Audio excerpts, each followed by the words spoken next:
qui a le droit d'ouvrir une église? Nous avons eu le souci de libérer ce thème parce que justement, comme le pasteur, le berger Lévy l'avait dit, il y a une prolifération des églises. Une église a ses critères. Et quand on définit l'église comme étant un rassemblement des enfants de Dieu autour d'un envoyé, donc nous voulons édifier les enfants de Dieu là où ils s'agglutinent là.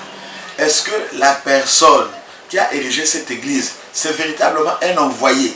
La Bible dit, personne ne connaît le Père si ce n'est le Fils. Personne non plus ne connaît le Fils si ce n'est le Père, ou à celui que le Fils veut le révéler. Celui qui n'a pas la révélation de Jésus-Christ ne peut jamais réunir les enfants de Dieu, conduire les enfants de Dieu, sinon c'est l'apostasie, c'est l'adoration de la bête. Raison pour laquelle vous voyez dans toutes ces églises, la parole de Dieu est ailleurs, les pratiques sont ailleurs. L'invocation du feu n'est pas biblique, l'invocation du sang n'est pas biblique, l'imposition des mains, ce n'est pas pour les païens, c'est pour les juifs.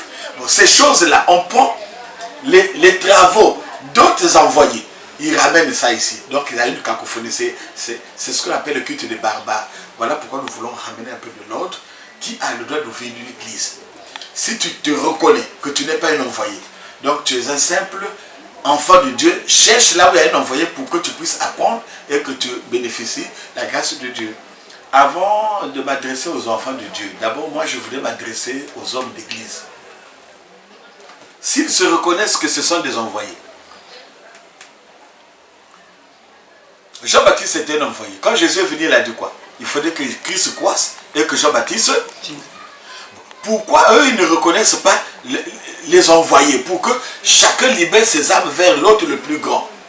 Dieu n'a jamais envoyé deux serviteurs en même temps, au même lieu. C'est pas possible.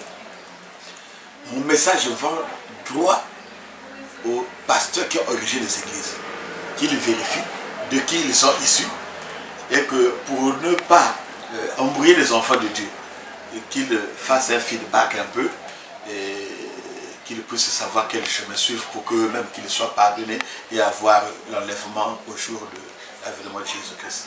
Aux enfants de Dieu? Bon, mais aux enfants de Dieu, ce que je leur demande, qu'ils lisent eux-mêmes la Bible. Quand on va à l'église, on ne lit plus la Bible. La Bible, c'est le pasteur. On te dit d'invoquer le feu. Tu invoques le feu, mais dans la Bible, on n'a pas invoqué le feu. Vous voyez? Donc, aux enfants de Dieu, je veux leur demander de lire eux-mêmes la Bible.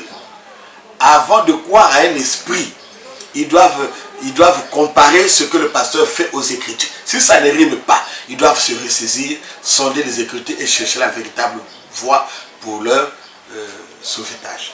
Ce que je peux dire, peut-être pas pour le thème d'aujourd'hui, mais pour les enfants de Dieu, s'il y a des choses auxquelles il n'y a pas eu d'éclaircissement, je les invite chaque mardi, je les invite chaque vendredi, chaque dimanche. Ce sont des cultes d'enseignement. Aussi longtemps que je resterai à Pointe-Noire, c'est aussi longtemps que je vais expliciter ces choses pour édifier et les hommes d'église et les enfants de Dieu.